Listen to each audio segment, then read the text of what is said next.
Hello दोस्तों, मैं हूँ रेखा सिंह। आपका स्वागत है क्राइम तक में। आज मैं आपके साथ में एक हॉरर स्टोरी, जो कि एक रियल स्टोरी है, शेयर करने जा रही हूँ। आत्माएं होती हैं, नहीं होती हैं, ये सिर्फ और सिर्फ वही बता सकता है जिसने कभी कुछ ऐसा महसूस किया हो। वैसे आमतौर पे लोगों का यही मानना है कि भूत नहीं होते हैं। आप लोग भी मानते होंगे, नहीं मानते होंगे, ये तो अपनी अपनी चॉइस है। लेकिन बहुत लोग जिन्होंने इसको फील किया है, उस एनर्जी को फील किया है, वो लोग मानते हैं कि अगर हम भगवान को मानते हैं तो भूत भी ज़रूर होते हैं। मैं आज आपके साथ में एक रियल किस्सा शेयर करने वाली हूँ, जो कि अजमेर के एक छोटे से गांव का है। काफ़ी टाइम पहले अजमेर के एक छोटे से गांव की रहने वाली एक महिला, उसको भी यही लगता था कि भूत प्रेत नहीं होते हैं। ये रियल स्टोरी है, रियल किस्सा है। उसको भी ऐसा लगता था कि भूत प्रेत नहीं होते हैं, ऐसे ही बोला जाता है। लेकिन उसके 2 साल के बेटे ने एक दिन उसको एक ऐसी खौफनाक बात बताई, जिसे सुनने के बाद उसे भी आत्माओं के अस्तित्व पर भरोसा होने लग गया था। मतलब वो भी मजबूर हो गई कि ऐसा होता है। जागृति देवी नाम की इस महिला ने बताया कि उसके 2 वर्षीय बेटे लोकेश को मरे हुए लोग दिखाई देते हैं। अब आप लोग भी सोच रहे होंगे क्या ही बता रही है, लेकिन ये रियल है। उसके बेटे ने एक दिन उसको बताया कि उसको मरे हुए लोग दिखाई देते हैं। इतना ही नहीं, वो उनसे बात भी करता है। अब सोचिए, 2 वर्ष का बच्चा, 2 साल का बच्चा, जो अभी ठीक से क ख ग या मम्मा पापा भी नहीं बोल पाता है, ठीक से चलना भी नहीं आता है, वो कैसे बातें कर सकता है। अब उस महिला ने, जो कि जागृति देवी हैं, उन्होंने बताया कि लोकेश को अचानक उसकी दादी दिखने लग गई, जबकि उनकी मौत तो तभी हो गई थी जब लोकेश सिर्फ 1.5 साल का था, जब उसकी दादी का स्वर्गवास हो गया था। इसके कुछ ही महीनों बाद वो अजीबोगरीब सी हरकतें करने लग गया था। एक दिन उसने अपनी माँ को बताया कि उसे सुबह उसकी दादी ने उठाया है। मतलब सो के जैसे उठाते हैं ना कि बेटा उठ जाओ, ऐसे उसने बताया कि उसकी दादी ने उसको उठाया है। ये सुन के जागृति देवी बहुत ज़्यादा घबरा गई।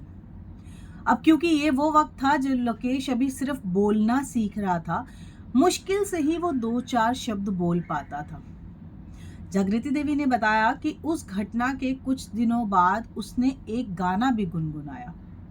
अब गाना गुनगुनाना, आप सोचेंगे कि गाना गुनगुनाने में क्या है, लेकिन वो गाना सुन के जागृति देवी के पैरों तले जमीन खिसक गई थी। क्यों? क्योंकि वो गाना जो लोकेश गुनगुना रहा था, चाहे तुतला के चाहे जैसे भी, वो उसकी दादी उसके पैदा होने से पहले गाया करती थी। जैसे लोरी वगैरह कैसे बड़े बुजुर्ग गाते हैं, वैसे ही उसकी दादी उसके पैदा होने से पहले गाया करती थी।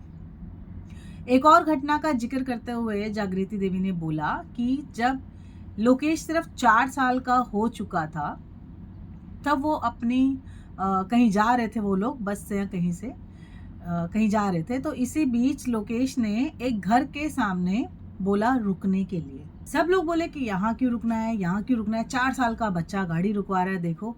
लेकिन वो अड़ गया कि नहीं, यहाँ पे रोको गाड़ी। सब लोग रोके तो उसकी माँ ने उससे पूछा कि क्यों यहाँ पे रुकवाया तुमने। तो उसने बोला कि ये जो सामने आपको घर दिख रहा है, इस घर में एक मनोहर नाम का व्यक्ति रहा करता था, जिसको स्वर्गवास यानी कि देहांत हो के काफी टाइम हो गया था। और उनका देहांत हुआ था आग लगने की वजह से। मतलब कि उनके घर में कोई आग लग गई होगी, जिसकी वजह से उनका देहांत हो गया था। कृति ये सुन के बहुत ज्यादा डर से थरथराने लग गई, कांपने लग गई। और उसने बिल्कुल भी देर ना करते हुए बोला कि चलो चलो भागो यहाँ से, जल्दी से चलो, जल्दी से चलो। सब लोग को उसने बोला कि निकलिए यहाँ से, यहाँ अब नहीं रुकना है।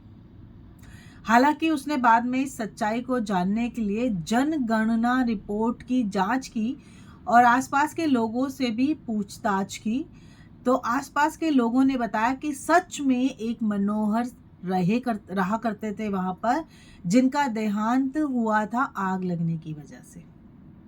जागृति देवी बताती हैं कि अब उन्होंने भी काफ़ी टाइम जब बीत गया और अब उसका कोई सलूशन या कोई निदान तो हो नहीं सकता था, तो उन्होंने भी मान लिया इस बात को कि हाँ, लोकेश को मरे हुए लोग दिखाई देते हैं, जो उनके पूर्वज हैं दिखाई देते हैं, या पहले के जो लोग जिनका स्वर्गवास हो गया है।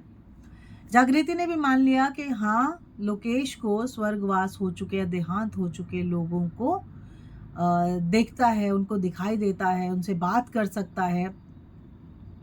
लेकिन जागृति देवी को इतना पता है कि कुछ भी वो नुकसान नहीं पहुंचाते हैं। जो लोग भी आके इससे बात करते हैं लोकेश से, वो लोग कोई नुकसान नहीं पहुंचाते हैं। तो उसने भी इस चीज़ को मान लिया, क्योंकि बहुत लोगों ने बोला है कि काफ़ी लोगों के साथ में ऐसा होता है कि उनको स्वर्गवास हुए लोग दिखाई देते हैं, जो लोग जा चुके हैं वो दिखाई देते हैं, सुनाई देते हैं। जब तक वो कुछ नुकसान ना पहुंचाए तब तक आपको घबराने की कोई बात नहीं है। तो जागृति ने अपने मन को तसल्ली दी कि हो सकता है कि लोकेश के लिए कुछ अच्छा ही हो। जैसे होता है ना, हर आदमी अपने बच्चों के लिए मानता है कि उनके ऊपर हमेशा भगवान का हाथ बना रहे, तो हो सकता है कि उसके ऊपर कुछ हाथ बना हुआ है, इसीलिए ऐसा है। तो वो भी अभी नॉर्मल रहती है। वो बच्चा उनको बताता है कभी कभी जो जो उनके सामने, मतलब उसको नींद में दिखाई देते हैं या जिनसे बातें करता है, तो वो भी चुपचाप से सुन लेती है, ज़्यादा घबराती नहीं है। अब उसने भी इस चीज़ को अपना लिया है। आपको ये स्टोरी कैसी लगी है? ये रियल स्टोरीज हैं जो कि मैं आप लोगों के साथ में शेयर करने वाली हूँ। आगे भी अगर आपको ये स्टोरी अच्छी लगी है तो कमेंट करिएगा, क्योंकि हमारे आसपास ही ऐसे बहुत सारे किस्से हैं, कहानियाँ हैं, सच्चाइयाँ हैं जिनको सामने लाना अच्छा लगता है। तो बताइएगा ज़रूर। नमस्कार।